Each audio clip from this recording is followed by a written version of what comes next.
Kerry petitions court to stop Trump's travel ban. John Kerry and other failed former Prog officials submit the Albright Declaration to the courts. Former Secretary of State John Kerry and a host of other progressive sycophants who were also former officials in progressive regimes, including another failed Secretary of State that gave her name to the document, Madeline Albright, all got together to create a document in opposition to President Trump's travel ban. When President Obama made a similar type pause in immigration in 2011, the Albrightians were nowhere to be found. Here is a key piece of that document called, again, the Albright Declaration. Point 3, we all agree that the United States faces real threats from terrorist networks and must take all prudent and effective steps to combat them, including the appropriate vetting of travelers to the United States. We are all nonetheless unaware of any specific threat that would justify the travel ban established by the executive order issued January 27th. We view the order as one that ultimately undermines the national security of the United States. We do not have access to the intelligence reports, but we know this.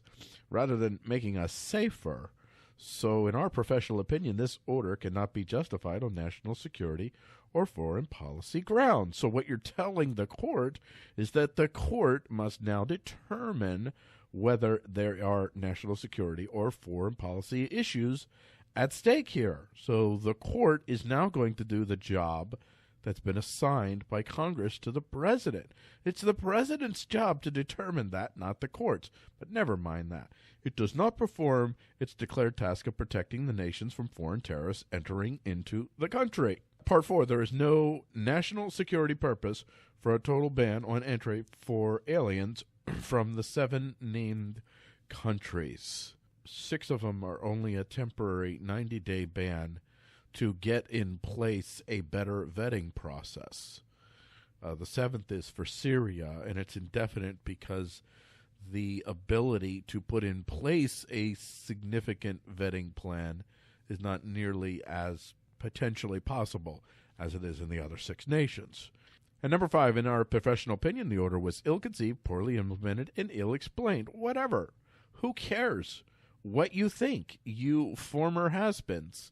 You're looking at John Kerry, the ultimate, second ultimate in failed Secretary of States in recent modern history, second only to Hillary Clinton, both of whom made tremendous gains in creating chaos and disorder and civil war, murder and mayhem in the Middle East. So this guy, he has no credibility here. Number 6, for all of the foregoing reasons, in our professional opinions, the January 27 executive order does not further, but instead harm sound U.S. national security and foreign interests.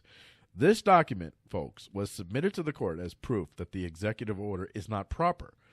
To point 4, that they claim those folks who no longer have access, again, to the same intelligence reports the president has, that the order has no national security purpose. It is not the job of the court to assess whether a president's executive order is actually good for national security or not when Congress has given the president the role, the authority of determining whether it's national security or not. Didn't give it to the court, gave it to the president. It is only the job of the court to judge whether the president has the constitutional and or legislative authority to issue that executive order.